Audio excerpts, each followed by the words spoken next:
नमस्ते दोस्तों, मेरा नाम है हिमांशु और स्वागत करता हूं आपका इस नई वीडियो में। जैसा कि आप टाइटल पढ़ के जान चुके हो कि मैं आपको वर्ल्ड का इजीएस्ट ईडीएम ड्रॉप बनाना सिखाने वाला हूं। दोस्तों, इजी का क्या मतलब होता है आपकी नज़र में, खास करके म्यूज़िक प्रोडक्शन में? मेरे हिसाब से तो इजी म्यूज़िक प्रोडक्शन में वो होता है जिसमें टाइम और दिमाग दोनों ज़्यादा नहीं लगे। और आज जो मैं आपको एबल्टन लाइव 11 में ड्रॉप बनाना सिखाने वाला हूँ, यकीन मानिए उसको बनाने में आपका 1-2 मिनट से ऊपर टाइम नहीं लगेगा। और आज की वीडियो में मैं बस आपको एक कंसेप्ट समझाना चाहता हूँ। अगर आपको वो कंसेप्ट समझ में आ गया तो आप, मैंने जो अभी आपको एग्जाम्पल सुनाने के लिए ईडीएम ड्रॉप बनाई है, आप उससे भी बेहतर ईडीएम ड्रॉप बना सकते हो, वो भी बिना किसी देरी के।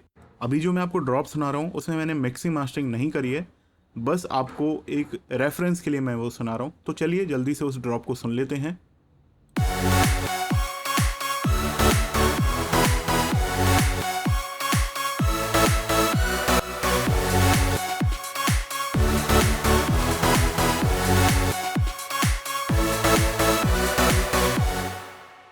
तो आपने ये ड्रॉप सुनी, कैसी लगी आपको?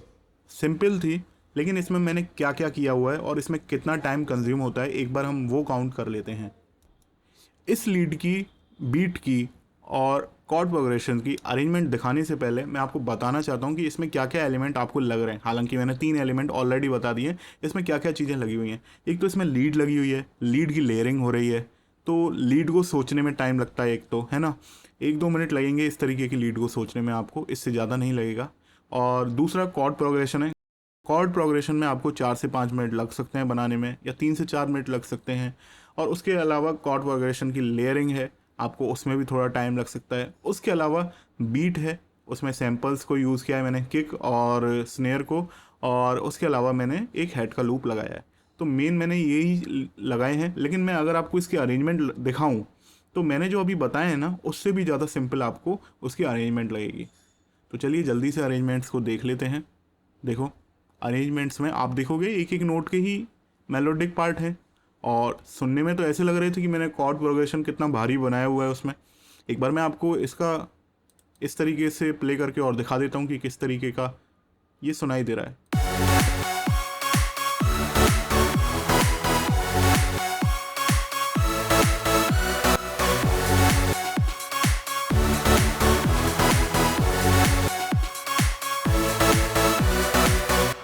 तो दोस्तों, अभी आप देख रहे हो ये वाला जो हिस्सा है इसमें कॉर्ड प्रोग्रेशन प्ले हो रहा है, और ये वाला जो हिस्सा है इसमें लीड प्ले हो रही है। मैं आपको एबल्टन लाइव इस वीडियो में चलाना तो नहीं सिखाने वाला, लेकिन अगर आपको एबल्टन लाइव आता है तो मैं बस आपको कंसेप्ट बताने वाला हूँ कि आप उस कंसेप्ट का यूज़ करिए, और आप इस तरीके की लीड बहुत जल्दी बना सकते हो। इस तरीके का कॉर्ड प्रोग्रेशन, बीट, और इससे भी अच्छी आप बना सकते हो। ये तो बस एग्जाम्पल के लिए है, इसमें मैंने कोई मिक्सिंग मास्टरिंग नहीं की हुई है। और दोस्तों, आज जो मैं आपको कंसेप्ट बता रहा हूँ, उस कंसेप्ट का जो यूज़ है वो अभी मैंने यूट्यूब पर देखा, मेरे को कहीं भी ऐसी वीडियो नहीं मिली है, ना ही इंग्लिश में, ना हिंदी में, ना ही किसी और लैंग्वेज में। तो ये कंसेप्ट आपके लिए इम्पॉर्टेंट रहेगा। तो इसलिए मैं बस आपसे ये कहना चाहता हूँ कि अगर आप मेरे चैनल पर नए हो और ये वीडियो पहली बार देख रहे हो तो आप मेरे चैनल को सब्सक्राइब कर लीजिए, और ये जो बेल का आइकन है इसे दबा दीजिए, क्योंकि मैं म्यूज़िक प्रोडक्शन से रिलेटेड वीडियो लाता रहता हूँ। साथ ही साथ अगर आप पुराने सब्सक्राइबर हो तो आप जानते हो मैं किस तरीके का कंटेंट बनाता हूँ। तो आप अभी ही इस वीडियो को लाइक कर दीजिए और शेयर कीजिए ज़्यादा से ज़्यादा लोगों के साथ। आप लोगों अगर शेयर करते हो तो मेरा मोटिवेशन लेवल बढ़ता है। और कमेंट भी कीजिए क्या चीज़ आपको अच्छी लगती है, क्या चीज़ आपको बुरी लगती है। बुरी चीज़ों को मैं सुधारने की कोशिश करूँगा।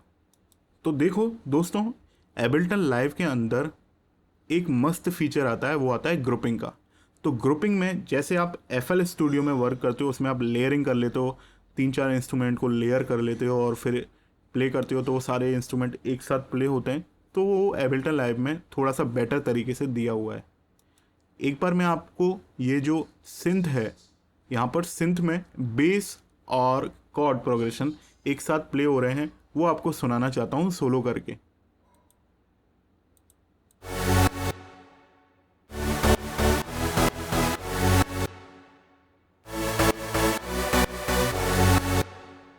तो यहाँ पर आपको बेस और कॉर्ड एक साथ सुनाई दे रहे हैं, लेकिन मैंने कॉर्ड तो इसमें प्ले नहीं किए हुए हैं। तो ये किस तरीके से प्ले हो रहा है, मैं आपको वो कंसेप्ट सिखाने वाला हूँ।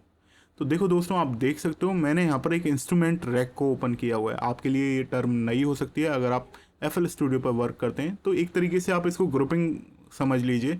मैंने यहाँ पर दो इंस्ट्रूमेंट रैक यूज़ करी हैं, दो टाइप की इंस्ट्रूमेंट रैक करी हैं।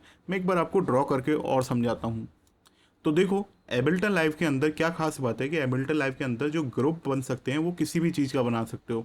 आप चाहो तो इफ़ेक्ट्स का एक ग्रुप बना सकते हो, आप चाहो तो इंस्ट्रूमेंट्स का एक ग्रुप बना सकते हो। इन ग्रुप्स को रैक बोलते हैं, ठीक है। तो मैंने अभी आपको यहाँ पर एक डायग्राम बना के दिखाया हुआ है। यहाँ से हम अपना मिडी सिग्नल भेज रहे हैं। जैसे ये कॉर्ड आपको दिख रहे हैं, ये आपको नोट्स दिख रहे हैं, ये नोट्स वाला सिग्नल जा रहा है।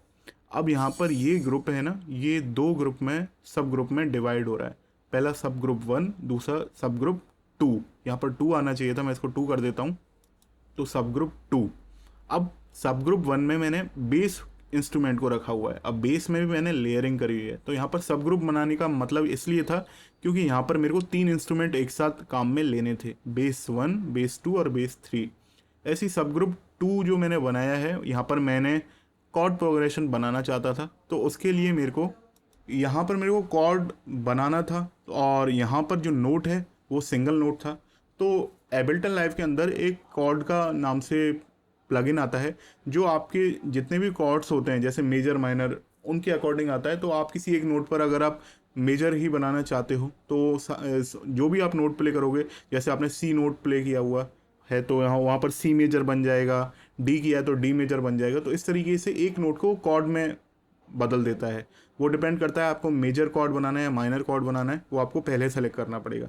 लेकिन जब हम एक स्केल में चल रहे होते हैं तो जो भी नोट स्केल के अंदर आते हैं, थोड़ा सा म्यूजिक थ्योरी वाली बात है यहाँ पर, जब हम एक स्केल के अंदर चल रहे हैं तो जो भी कॉर्ड आते हैं वो सारे की सारे मेजर नहीं होते या सारे के सारे माइनर नहीं होते। वो स्केल में अपने नोट की पोजीशन के अकॉर्डिंग मेजर या माइनर होते हैं। तो यहाँ पर हमको काम आता है स्केलर।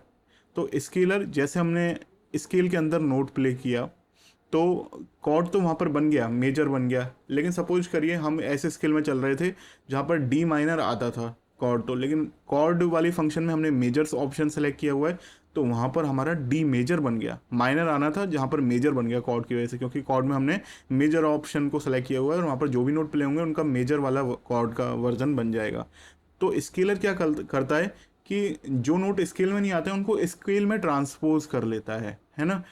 तो यहाँ पर क्या होगा कि कॉर्ड से जो मेजर बना हुआ है कॉर्ड, वो स्केलर के अंदर जाके अपने आप माइनर बन जाएगा, या फिर मेजर होगा तो मेजर ही रहने देगा, स्केल के अंदर फिट कर देगा। तो बीच वाला जो नोट होता है, जैसे फर्स्ट, थर्ड और फिफ्थ में जो थर्ड वाला नोट होता है उसकी ही पोजीशन चेंज होती है।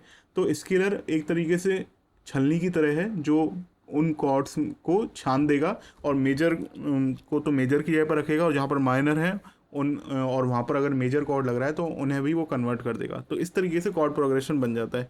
यहाँ पर आप 3 नोट्स का ही नहीं, आप ज़्यादा से ज़्यादा नोट्स का बना सकते हो कलेक्शन। तो एक बार मैं आपको इतनी सी चीज़ जो मैंने समझाई है वो आपको मैं एक बार इसके अंदर दिखा देता हूँ कि मैंने यहाँ पर कैसे करी हुई है। तो ये जो ग्रुप है वो आपको दिखाना चाह रहा हूँ, वो ये रहा। मैंने ये इंस्ट्रूमेंट ट्रैक बनाई हुई है। इसके अंदर मैंने 2 ग्रुप और बनाए हैं, सब ग्रुप 1 जिसमें मैंने बेस रखा है और 2 जिसमें मैंने सिंथ रखा है। तो ये रहे वो सब ग्रुप। इनके अंदर यहाँ पर आपको जो इंस्ट्रूमेंट्स दिख रहे हैं वो सारे लोड किए हुए हैं, ठीक है। अब जैसे मैं आपको पहले बेस वाला दिखा देता हूँ, ठीक है। बेस के अंदर आप देखो यहाँ पर मैंने माइनर वाला स्केलर लिया हुआ है। तो ये क्या करेगा कि जो भी नोट मैं प्ले करूँगा उनका माइनर वाला जो स्केल है, मैंने स्केल लिया हुआ है इसमें एफ माइनर लिया हुआ है, तो एफ शार्प माइनर लिया हुआ है। तो अभी बेस में क्या होता है कि हमारा सिंगल नोट ही जाता है, मेरे को यहाँ पर कॉर्ड प्ले करने की ज़रूरत नहीं थी। तो मैंने यहाँ पर बस स्केलर लगा दिया कि अगर यहाँ से मैं कोई नोट ऐसा प्ले कर दूँ जो उस स्केल में नहीं आता है, तो स्केलर क्या करेगा कि उस नोट को भी छान के स्केल के अकॉर्डिंग सेट कर देगा। तो स्केलर का ये काम रहता है, जो भी आप नोट प्ले करोगे वो अपने आप उस स्केल के अकॉर्डिंग फिट हो जाएगा, ठीक है। मैंने बेस में केवल स्केलर लगाया हुआ है, यहाँ पर आपको दिख रहा है। अब जब हम आते हैं सिंथ में, तो सिंथ में आपको मैंने बताया था यहाँ पर ये मैंने कॉर्ड लगाया हुआ है। तो ये देखो मैंने मेजर कॉर्ड लगाया हुआ है। तो यहाँ पर क्या हो रहा होगा, जो भी मैं कॉर्ड नोट प्ले करूँगा उसका मेजर कॉर्ड बन जाएगा, ठीक है। और उसके बाद मैंने यहाँ पर ये लगा दिया स्केलर। तो यहाँ से जो आउटपुट जा रहा है वो माइनर में कन्वर्ट कर देगा। थोड़ा सा कॉम्प्लेक्स हो रहा होगा, लेकिन अगर आप एबल्टन लाइव पर वर्क करना जानते हो तो आपको ये बिल्कुल भी टफ नहीं लगेगा। मैंने यहाँ पर इस तरीके से ये लगा दिए हैं। अब इसके बाद मैं बेस में जाके दिखाता हूँ आपको। मैंने बेस के अंदर ये जो सब ग्रुप बनाया हुआ था वो ये रहा, और यहाँ पर मैंने 3 इंस्ट्रूमेंट लोड किए हुए हैं। अब क्या हो रहा है कि 3 इंस्ट्रूमेंट लेयरिंग के साथ प्ले हो रहे हैं। सबसे पहले मिडी का इनपुट यहाँ पर आ रहा है और वो बेस के अंदर जा रहा है और सिंथ के अंदर जा रहा है। बेस के अंदर जाकर वो स्केल से छटाई हो रही है, अगर उसमें कोई अशुद्ध नोट है जो उस स्केल में नहीं आता है वो सही हो रहा है। यहाँ पर मैंने ट्रांसपोज और किया हुआ है, उसको -12 मतलब 1 ऑक्टेव डाउन ट्रांसपोज किया हुआ है, क्योंकि बेस में और कॉर्ड में अगर आप सेम ऑक्टेव में प्ले कर रहे हो तो वो फीलिंग नहीं आएगी। तो वहाँ पर स्केलर के अंदर ही ऑप्शन आता है, जो नोट आ रहा है मैं उसको -12 ट्रांसपोज कर सकता हूँ। तो 1 ऑक्टेव मैंने शिफ्ट किया हुआ है नीचे, और यहाँ पर मैंने 3 सिंथ यूज़ किए हैं बेस के लिए, बेस के इंस्ट्रूमेंट यूज़ किए हैं। यहाँ पर अलग अलग उनके प्रीसेट यूज़ किए हुए हैं। तो मैं एक बार आपको सुना देता हूँ बेस का कैसा साउंड आ रहा है। केवल अभी आपको बेस का साउंड सुनाई देगा, मैंने सिंथ को डीएक्टिवेट कर दिया है।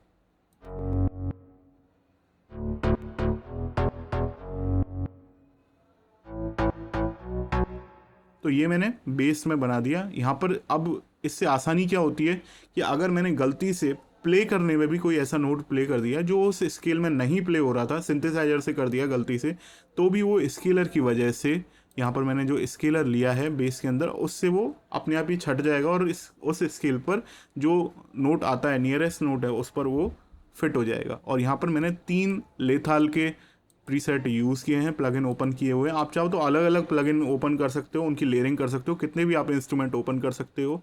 और उसके बाद आप देखोगे ये 3 इंस्ट्रूमेंट जा रहे हैं, ठीक है। और उसके बाद मैंने EQ लगाया हुआ है। बेस में भी आप चाहते हो कि हाई फ्रीक्वेंसी को काटना चाहते हो, हाई वाले बैंड की, तो यहाँ पर मैंने इस सब ग्रुप में ही EQ लगा दिया है। तो आप EQ और कंप्रेशन भी कर सकते हो। आप देखो कि आपको करना क्या पड़ेगा। आप बस एक नोट ही प्ले करोगे तो आपकी कॉर्ड प्रोग्रेशन और बेस लाइन ऑटोमेटिकली बन रही होगी, है ना। तो इस तरीके का आप काम कर सकते हो। अब मैं आपको सिंथ के अंदर जाके दिखाता हूँ। सिंथ के अंदर मैंने देखो कितने नोट बनाए हुए हैं। एक तो ये है, ये 3rd नोट है, वो अगले ऑक्टेव में जाके प्ले होगा, है ना। तो ये 16th पोजीशन आती है उसकी, और ये रहा 5th नोट देखा जाए तो, और 12th और सेमी नोट में 7th बोलते हैं इनको, मतलब 1st 3rd और 5th बोलते हैं, तो सेमी नोट में इसको 7th बोलते हैं। तो ये जो पोजीशन है ये मैंने आपको जो सेमी नोट्स में आती है वो वाली लिख रही है पोजीशन। तो यहाँ पर आप देखिए मैंने जो कॉर्ड प्ले किया हुआ है वो पूरे ऑक्टेव में फैला हुआ है। एक तो नीचे का ऑक्टेव में भी एक नोट प्ले हो रहा है, ये -12 दिखा रहा है ना। ये अलग अलग नोट की पोजीशन दिखा रहा है। तो ये मैंने इस तरीके से यहाँ पर कॉर्ड बनाया हुआ है जिसमें 4 नोट एक साथ प्ले हो रहे हैं, 4 नहीं 5 नोट प्ले हो रहे हैं, 1 2 3 4, 4 तो ये, और एक ओरिजिनल जो नोट आ रहा है वो वाला। तो यहाँ पर 5 नोट एक साथ प्ले हो रहे हैं। तो कॉर्ड प्रोग्रेशन में जो आपके 5 नोट आ रहे हैं, है ना।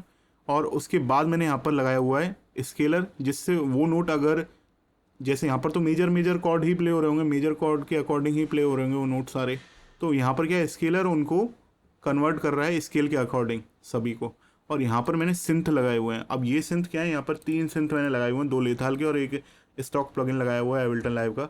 तो यहाँ पर ये तीनों सिंथ लग रहे हैं। अब इनके ऊपर मैंने इस ग्रुप में एक EQ लगाया हुआ है, ठीक है। ये EQ मैंने लगा दिया यहाँ पर। तो अभी ये जो EQ है वो केवल इन सिंथ को पर ही अटैक कर रहा है। आप चाहो तो इन सिंथ पर भी अलग अलग EQ लगा सकते हो, उसमें आपको EQ इधर लोड करना पड़ेगा, इधर अंदर की ओर। लेकिन मैंने इस ग्रुप के ऊपर लगाया, सब ग्रुप के ऊपर। तो आप देख सकते हो ये रहा सब ग्रुप, है ना, और ये रहा EQ वो जो लगाया है। आप अगर अंदर यूज़ करते, अंदर की ओर ड्रैग करते, तो सिंथ 1 पर अप्लाई होता है, ऐसे सिंथ 2 पर भी कर सकते हो, सिंथ 3 पर भी कर सकते हो। लेकिन मैंने जो सिंथ हैं उनकी फ्रीक्वेंसी एक जैसी रखी थी, तो इसलिए मैंने यहाँ पर EQ एक साथ अप्लाई कर दिया। लेकिन अगर आप मिक्सिंग मास्टरिंग कर रहे हो तो आपको ये चीज़ें ध्यान रखनी पड़ेंगी। उसके बाद अब जैसे मैंने यहाँ पर EQ लिख रखा है, लेकिन मेरा मतलब था यहाँ पर इफेक्ट्स का। तो आप चाहो तो बाकी इफेक्ट्स, जैसे मैंने यहाँ पर साइड चेनिंग का इफेक्ट लगाया हुआ है, वो मेरे को बेस और कॉर्ड्स पर दोनों पर लगाना था, बेस और सिंथ दोनों पर लगाना था। तो मैंने यहाँ पर LFO का यूज़ किया है, यूटिलिटी का। और यहाँ पर आप देख सकते हो, मैं अभी आपको सिंथ भी एक्टिवेट करके दिखाता हूँ। अभी आप देखना, मैंने यहाँ पर गेन वाले ऑप्शन में लगाया हुआ है। मैं आपको ऑटोमेशन क्लिप दिखा देता हूँ। ये मैंने इस तरीके से ऑटोमेशन क्लिप LFO की बनाई है। तो मैं एक बार सुनाता हूँ आपको ये।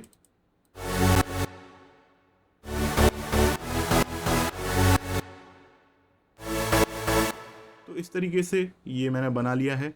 तो देखो आप, मैंने कितनी इजीली सिंपल एक एक नोट के साथ मैंने ये कॉर्ड प्रोग्रेशन और बेसलाइन बना ली, मेरे को ज़्यादा दिक्कत ही नहीं आई।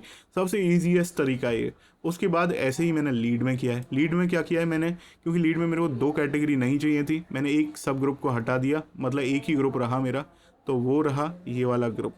और यहाँ पर मैंने 3 लीड के इंस्ट्रूमेंट लेथाल के अंदर ही हैं वो ओपन कर लिए, और जो भी मैंने प्ले करने थे वो प्ले कर लिए। आप चाहो तो यहाँ पर भी स्केलर लगा सकते थे, और स्केलर लगा के आपकी लीड थी वो आपके स्केल के अकॉर्डिंग फिट हो जाती, लेकिन मेरे को यहाँ पर इसकी स्केलर की ज़रूरत नहीं पड़ी, तो मैंने वो नहीं लगाई। तो अभी अगर हम इसको प्ले करके देखते हैं तो आप देखो कि मैंने कितना कम चीज़ें प्ले करी हैं। आप चाहो तो ऐसी प्लग्स का भी आप ग्रुपिंग करके बना सकते हो, आप अलग अलग इंस्ट्रूमेंट्स को ग्रुपिंग करके बना सकते हो, और आप अपना कॉम्प्लेक्स एक सिस्टम बना सकते हो। तो एक बार मैं आपको और दिखा देता हूँ प्ले करके।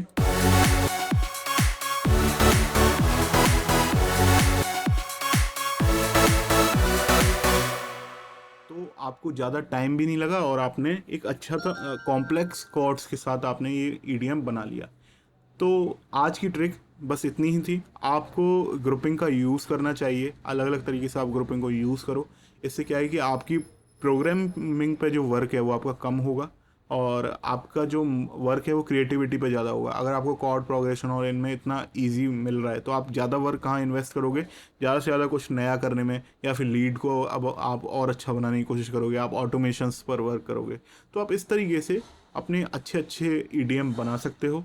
दोस्तों आज की वीडियो भी मैंने जैसा कि इस वीडियो की शुरुआत में बोला, ये कंसेप्ट मैंने ही बना के बताया है आप लोगों को। वैसे ये कंसेप्ट कोई भी बना सकता है, लेकिन इस तरीके से अभी ईडीएम को अटेम्प्ट नहीं किया होगा किसी ने, और ना ही आपको ऑनलाइन कोई ऐसी और वीडियो मिलेगी। तो इसलिए मैं बस ये चाहता हूँ कि मैं आप लोगों के लिए काफ़ी चीज़ें सर्च करके अपनी तरफ से खोज खोज के ट्रिक्स बताता हूँ आपको। तो इसलिए इसमें मेहनत भी बहुत लगती है, इसलिए मैं कहता हूँ कि आप मेरी वीडियोस को ज़्यादा से ज़्यादा लोगों के पास शेयर करो, ताकि मेरे को भी मोटिवेशन मिले। मैं मिलूँगा आपसे नेक्स्ट वीडियो में, तब तक आप अपना ख्याल रखिए। Take care, bye bye.